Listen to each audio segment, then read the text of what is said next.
안녕하십니까. 동국대학교 김성철입니다. 오늘은 인도의 지리적 문화적 배경에 대해서, 이제 불교가 발생했던 인도의 지리적 문화적 배경에 대해서 말씀드리겠습니다. 그래서 문화와, 인도의 문화와 지형과 언어에 대해서 이제 간략하게 말씀드리겠습니다. 일단, 이제 지금 우리가 인도라고 할 경우에, 이제 삼각형의 이제 대륙으로 되어 있죠. 대륙이 되어 있는데, 인도의, 이제, 이 동쪽에는요, 갠지스강이 이렇게 흘러가고요, 갠지스강. 그 다음에 서쪽에는, 인더스강이 흘러가고, 끝에 인더스강 상류 지방은, 그러니까 5개의 강이, 이제 5개의 강이 합해져서 인더스강이 되는 겁니다. 그래서 여기를 5개의 강이 합해졌다고 해서, 이제 판잡 지방이다, 판잡. 인도말로 판자, 범어로. 판자는 오란 뜻이고요. 판자. 아포는 이게 이제 바로 물이란 뜻입니다. 물. 그래서 이 판잡 지방을 한문 번역할 때 오하 지방이다. 오하.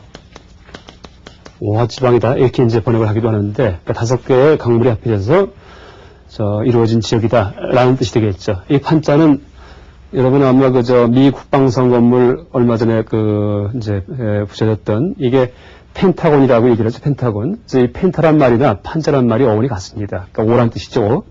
그래서 5개의 물로 이루어진 지방이 판자 지방인데, 인도는 일단 지형적으로 이렇게 큰 두 강이 이 북쪽 지역을 동수해서 흐르고 있고요. 그 다음에 이 갠지스강 북부 지방을 큰 히말라야 산맥이 이제 감싸고 있죠. 그 다음에 이 판잡 지방 이 뒤쪽을 이 힌두쿠시 산맥, 여기도 마찬가지 이제 큰 힌두쿠시 산맥이 가로막고 있죠. 그 다음 이 인더스강 남부를 보면은 이쪽은 이제 되게 건조한 사막지대입니다. 사막지대. 그래서 이렇게 인도는 바깥 이 아랫부분은 바다에 둘러싸여 있고 윗부분은 산맥과 사막이 둘러싸여 있기 때문에 다른 어떤 대륙보다도 외적이 침입이 사실 적을 수 있었던 이제 그런 지역이다 이렇게 얘기할 수가 있죠. 그래서 실제 그래서 인도의 구급 여행을 갔던 중국의 많은 스님들이 이런 히말라야 산맥을 넘어서 인도에 도착할 때까지 수십 명의 스님이 이제 떠나시긴 하지만은 수많은 분들이 도중에 이 목적지에 도달하지 못하고 이제 돌아가신 경우가 많았다 이렇게 얘기를 하죠. 그래서 어쨌든 이제 그것이 중국 입장에서 본다면은 스님들 입장에서 본다면은 참 안 좋은 의견일 수도 있지만은 인도에 살고 있는 사람들 입장에서 본다면은 약간 외적이 침입할 수 없게끔 방패막이를 하는 그런 산맥이 두 개가 이 북쪽을 버티고 있는 이제 그런 지형을 갖고 있다라고 얘기할 수가 있죠. 근데 지금 실제 인도라고 할 경우에는 국경선을 이제 볼 경우에 이 인더스강 유역은 전체가 다 지금 파키스탄에 편입이 되어 있습니다. 그리고 갠지스강 하루 지방은 방글라데시에 편입이 되어 있습니다. 방글라데시에. 여기는 이제 파키스탄이죠. 물론 이제 파키스탄 이 옆에 요새 화제가 되고 있는 아프가니스탄 이라는 나라가 이제 자리 잡고 있죠. 그래서 실제 인도 불교를 얘기할 경우에는 현대의 정치적으로 인도라고 규정하는 그 나라의 불교가 아니고 사실은 파키스탄과 방글라데시 또 이 밑에 있는 스리랑카까지 포함한 이 전체 영역이 사실은 인도 불교의 가 퍼져 있던 그런 지역이다라고 얘기할 수가 있죠. 그래서 물론 이제 파키스탄, 방글라데시는 독립한 지가 사실 몇십 년 안 됐죠. 영국이 1765년에 처음 방글라데시 지역을 이제 접수하죠. 그러니까 식민 통치를 하게 되죠. 이러면서부터 이 이후에 계속 인도 내에 여러 왕국과 전쟁을 벌이면서 인도 전체를 다 점령하게 되죠. 물론 파키스탄 지역까지 포함한 인도 전체가 다 영국 땅이 되죠. 물론 여기는 스리랑카도 다 들어가고요. 그랬다가 나중에 이제 독립을 하는데 인도가 영국에서 독립을 할 때 이슬람교도와 힌두교도 사이에 분쟁이 일어나죠. 근데 그 분쟁의 원인도 사실 영국이 조장을 했다 이렇게 얘기합니다. 영국이. 그래서 이 이슬람 교도의 어떤 모임 단체를 영국 식민 정부에서 인정을 해줌으로써 인도 민족을 분열시켰다는 얘기를 하죠. 그래서 여러분 잘 알고 계시는 마하트마 간디를 간디란 그 분이, 마하트마 간디가 이 인도 민족을 종교와 관계없이 통합을 하기 위해서 굉장히 노력을 했는데 결국 이 이슬람과 힌두교를 통합하지 못하고 이제 그 암살당하게 되죠. 그런데 아이러니컬하게도 간디를 암살한 그 살인자는 누구냐 하면은 간디는 물론 힌두교도였습니다. 힌두교도. 근데 간디를 암살한 사람이 바로 힌두교도입니다. 이슬람교도가 아니고. 왜냐하면은 간디가 힌두교와 이슬람을 통합하기 위해서 어떤 이해관계가 걸린 그런 이제 문제가 생겼을 때는 항상 이슬람 편을 들었다는 얘기를 합니다. 오히려 힌두교임에도 불구하고. 그러니까 이제 상대방을 더 포용하기 위해서 거기에 어떤 앙심을 품은 그런 힌두교 단체에서 이 간디를 암살했다 이렇게 얘기를 하죠. 그래서 어쨌든 간디 암살 이제 이후에 나중에 그 인도가 독립을 하게 되는데 그 독립을 할 때 그 모든 이슬람교도는 이제 파키스탄이라는 그 나라를 건립하면서 다 이주하게 됩니다. 그래서 이때 처음에 이주했을 때는 이쪽을 그 서파키스탄, 쪽을 동파키스탄 이렇게 얘기를 하면서 양쪽이 다 하나의 파키스탄 나라에 소속이 되어 있었습니다. 근데 나중에 이 동파키스탄이 이제 방글라데시라는 이름으로 독립을 하게 되죠. 방글라데시로. 왜냐하면은 이 행정부가 이 파키스탄 양쪽에 갈라져 있는 이 파키스탄의 행정부가 주로 파키스탄에 집중되어 있었고 또 이제 이 방글라데시 지역의 모든 사업의 그 소유자들은 다 그 거주지가 서파키스탄이었다 이렇게 얘기를 합니다. 그러니까 어떻게 보면은 이 방글라데시 지역은 서파키스탄의 그러니까 식민지에 있지 않나 하는 이제 그런 이 자각을 하면서 그러니까 모든 서파키스탄 소유의 이 공장과 토지들을 다 몰수를 하면서 방글라데시 정부가 독립을 하게 되죠. 이게 1970년대 초죠. 그래서 지금은 인도가 있고 파키스탄이 있고 방글라데시가 있고 그러니까 세 나라에서 나눠져 있는 나라로 이렇게 이제 나타나고 있고요. 또 하나가 밑에 스리랑카라는 이제 독립된 하나의 그러니까 섬나라가 이제 존재하는 것이 그 인도 이 아대륙의 그 상황이다 이렇게 얘기할 수 있죠. 그렇지만 실제 이 불교와 관계시켜서 볼 경우에는 이 나라에 상관없이 그러니까 스리랑카 혹은 인도 아대륙 그다음에 이 파키스탄, 방글라데시 전체가 그 불교가 퍼져 있던 이제 그런 지역이었다 이렇게 얘기할 수 있죠. 또 하나 또 얘기를 드린다면은 지금 인도에서 불교가 사라졌다 얘기하는데 사라진 것은 인도 아대륙에서만 사라진 겁니다. 스리랑카는 전혀 사라지지 않고 2,500년 동안 지금까지 남아있는 거죠. 한 2,300년 동안. 그래서 스리랑카까지도 인도에 포함시킨다면은 아대륙선 사라졌지만은 그러니까 나라 이름만 스리랑카일 뿐이지 그 당시 인도에 있던 불교가 그냥 지금까지 남아있는 곳이 바로 이곳이다 이렇게 얘기할 수가 있죠. 그래서 이제 이것이 인도의 현재 정치적 상황이고 그다음에 지형적 그런 이제 환경인데 어쨌든 인도는 다른 지역에 비해서 그러니까 외침이 적었기 때문에 이제 이 불교와 그러니까 깊은 사상들이 불교든지 아니면 다른 여러 종교들이 발달할 수 있었다 이렇게 얘기를 하죠. 그래서 이 라다 크리슈난이라는 그런 인도 철학자가 있는데 인도인이죠. 네르수상 때 인도 독립하는 네르수상 때 인도의 초대 대통령이 됩니다. 라다 크리슈난이 이분이 어떻게 얘기를 하냐 하면은 인간의 사변이 꽃피고 예술과 과학이 발달하기 위해서는 그 사회가 안정되어 있어야 되는데 인도는 이런 지형적 영향 때문에 외침이 적어서 이제 그래서 인도에서 이렇게 심오한 사상이 탄생할 수 있었다 이렇게 얘기합니다. 또 하나 인도는 특히 이제 겐지스강 유역은요, 이 겐지스강 지역은 이 지역은 인도의 대평야입니다. 그러니까 곡식이 풍부하고 먹을 것과 자원이 풍부한 곳이 바로 겐지스강 유역입니다. 그래서 이 생존에 대한 걱정 없이 사색을 할 수 있는, 그러니까 종교적인 철학적인 사색을 할 수 있는 지역이 바로 겐지스강 유역입니다. 그래서 인도의 이제 자연학이든지 아니면은 불교 같은 그런 심오한 종교가 다 이 겐지스강 유역에서 이제 탄생할 수 있지 않았나 이렇게 얘기를 합니다. 그러니까 쉽게 얘기 드린다면은 우리가 이제 우리 사람에 그런 얘기가 있죠. 먹어야 양반이다. 그죠? 먹어야 양반이다. 그러니까 인간과 세계 우주에 대한 의문을 품는 것, 이제 그런 형식상적인 궁극적인 문제의 의문을 품는 것은 먹고 살기 힘들 경우는 하기 어렵습니다. 그것은요. 생존의 고통이 있을 경우에는 당장 그 생존의 고통을 해결해야지, 그죠?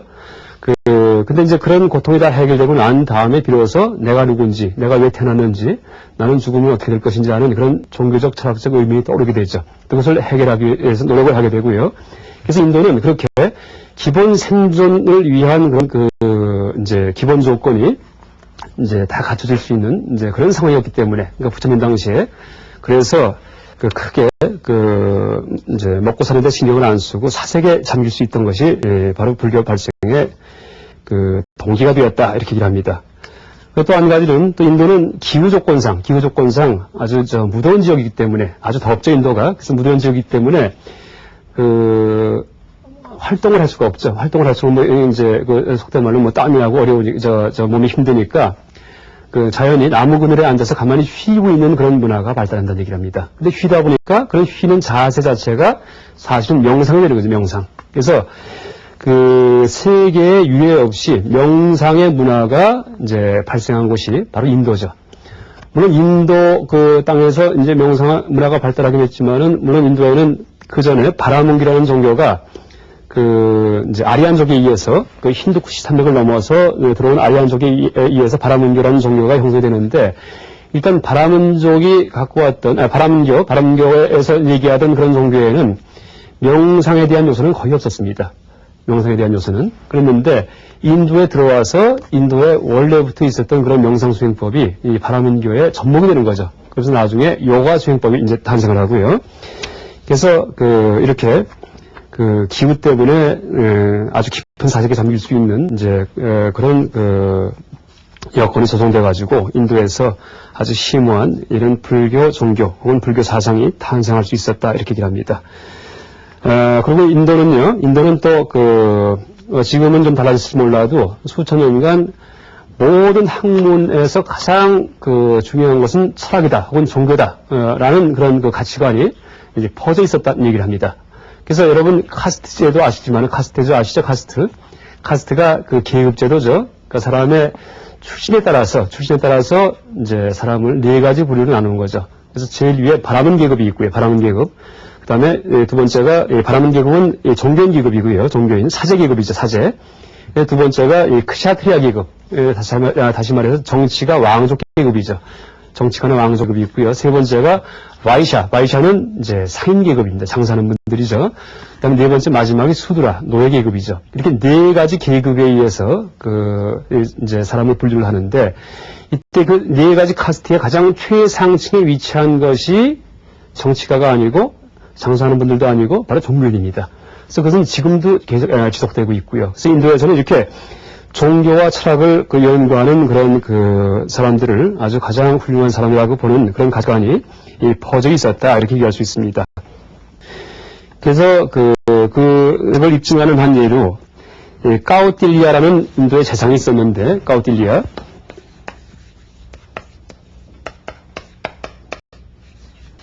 그런지 인도 이 버머를 쓸 때 산스크리트를 쓸 경우에 문자 밑에 이렇게 점을 넣는 경우가 있습니다. 이제 N자 밑에도 이렇게 점이 찍히기도 하고요. S자 밑에도 점이 찍히기도 하고요. 이런 것들은 이제 권설음, 혀를 말아서 주먹처럼 말아서 내는 소리다 해갖고 권설음 이렇게 얘기하기도 하고, 혹은 시레브랄, 이제 뇌 밑에 있는 입천장에 닿아서 나는 소리다 이렇게 얘기하기도 하는데, 권설음이라고 얘기를 해서 이것은 어떻게 발음하냐 하면은, 일단 T자만 쓸 경우에는 이것은 따, 우리나라 말로 경험한 따입니다. 따. 그런데 T자 밑에 점이 찍히면은 따라는 소리를 낼 때 혀 끝을 입천장에 붙이면 됩니다. 따가 됩니다. 그러니까 N자는 우리말로 나입니다. 나인데 발음이. 근데 밑에 점을 지키면은 나. 그 다음에 S는 우리말로 싸인데 싸. 밑에 점을 지키면은 샤. 그래서 이 점이 친 발음은 혀 끝을 입천장에 대서 소리를 내면 됩니다. 그래서 까우틸리아죠. 까우틸리아. 이분이 아주 인도 최고의 재상인데, 이분이 기원 전 한 4세기 중반에 인도의 이제 마우리아 왕조는 아쇼카 왕이 속해 있던 그런 왕조죠. 아쇼카 왕대 마우리아 왕조가 종말을 구하는데, 이 마우리아 왕조를 일으킨 아쇼카 왕의 할아버지 짠드라굽타 왕대의 재상이었습니다. 재상. 이분이 실리론, 그러니까 실제 이익에 대한, 그러니까 세상 사는 이익에 대한 책을 쓴 것이 있는데, 이 실리론에서, 그러니까 아르타, 샤스트라 이렇게 얘기하는데, 아르타는 실리, 이익이라는 뜻이고요. 샤스트라는 논이다, 논서, 책이다 이런 뜻인데, 여기서 이제 뭐라고 얘기를 하냐 하면은, 철학은 모든 학문의 등불이며, 모든 행위의 도구이며, 모든 의무의 기반이다 이렇게 얘기를 합니다. 그래서 인도는 기원 전부터 뭐 거의 오늘날까지, 근데 지금은 서구의 물질 문명에 들어가서 이제 그런 그 가치관을 많이 파괴시키고 있죠. 근데 어쨌든 수천 년간 이 사상적인 종교적인 측면을 이제 중시하는 이제 그런 문화가 계속 퍼져 있었다라고 얘기할 수 있습니다. 인도의 자연 환경과 그 다음에 그 사상 문화의 발달에 대한 얘기를 먼저 드렸고요. 그 다음에 인도의 인종에 대해서 얘기 드린다면은요, 인도의 인종은 사실 굉장히 복잡합니다. 인도 인종은 일단 가장 먼저, 인도에 살고 있던 인종은 그 아프리카 흑인과 같은 네그로이드 계통입니다. 네그로이드. 이 아프리카 흑인과 같은 네그로이드는 지금 아프리카 쪽 지방, 혹은 이란 연안, 이란 그 남부 지방, 혹은 남인도, 서인도 쪽에 이제 퍼져 있다 얘기를 합니다. 그래서 실제 여러분 그 지리학 혹은 그 이제 지구과학을 좀 공부한 분들은 옛날에 대륙이 다 합해져 있었다는 얘기를 하죠. 그러니까 인도가 실제는 아프리카랑 붙어 있었습니다. 그것이 점점 나눠져 갖고, 그러니까 그 남아메리카 대륙의 그 서쪽은 동쪽은 그 아프리카 대륙과 이제 붙어 있었고요. 그게 이제 갈라졌다는 얘기를 하죠. 근데 그렇듯이 어쨌든 이 아프리카 인종, 그러니까 네그로이드 인종이 일단 인도의 자민이었고요. 그 다음에 인도의 또 주민 중엔 오스트로 아시아계. 그래서 그러니까 중인도의 콜족, 혹은 문다족, 아쌈의 카시족, 이런 분들은 다들 그 인종이, 그러니까 코가 낮고 얼굴이 검고 한 이제 그런 인종들입니다. 그 다음에 드라비다인, 이제 드라비다인도 마찬가지 인종의 선주민인데, 원래 살던 사람들인데, 이것도 흑인처럼 이제 뼈 작고 코가 낮은 그런 사람들이죠.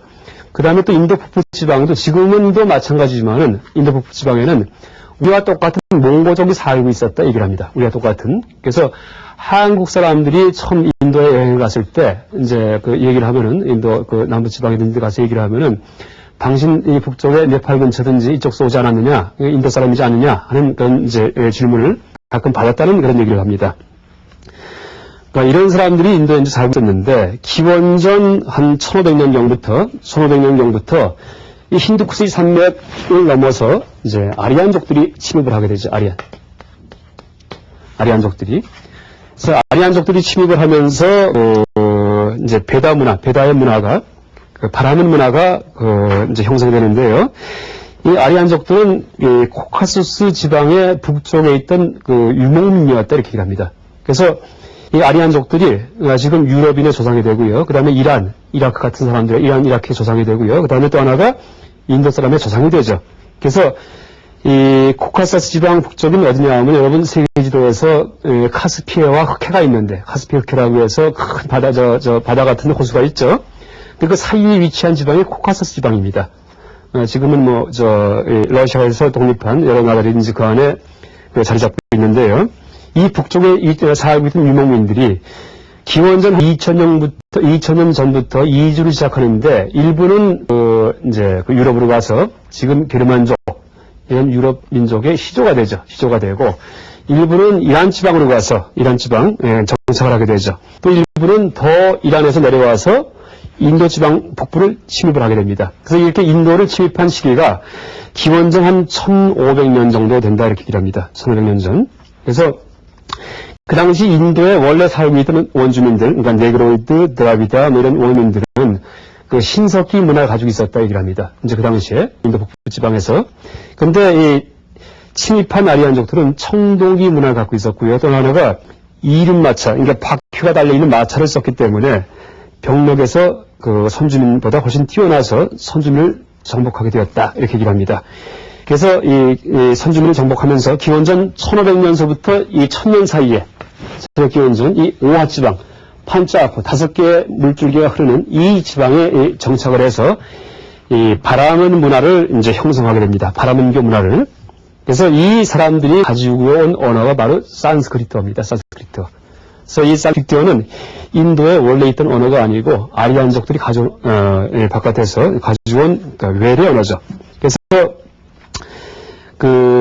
이제 베다 문화, 이제 베다라는 그런 종교 경전에 의지한 바라문 문화를 갖다가 이제 형성하게 되는데, 이제 이 산스크리트어는 지금 우리가 대승불교 경전 언어도 물론 산스크리트어지만은 베다도 산스크리트어로 쓰여져 있었죠. 그러니까 베다가 혼자 이전에 이제 그런 인도 경전인데요. 그래서 베다에 쓰여져 있던 그 언어를 그러니까 베딕 산스크리트 이렇게 얘기합니다. 베딕 산스크리트.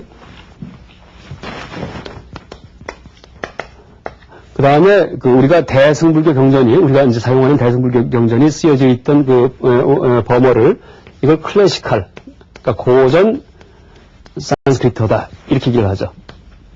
그래서, 이제 이 고전 산스크리트는 전에도 한번 얘기했듯이 빠닌이라는 이 문법 학자가 이 베릭 산스크리트를 이제 다시 정리해서 체계적인 문법으로 정리해서 만든 그런 문헌 언어다, 이렇게 얘기할 수 있습니다.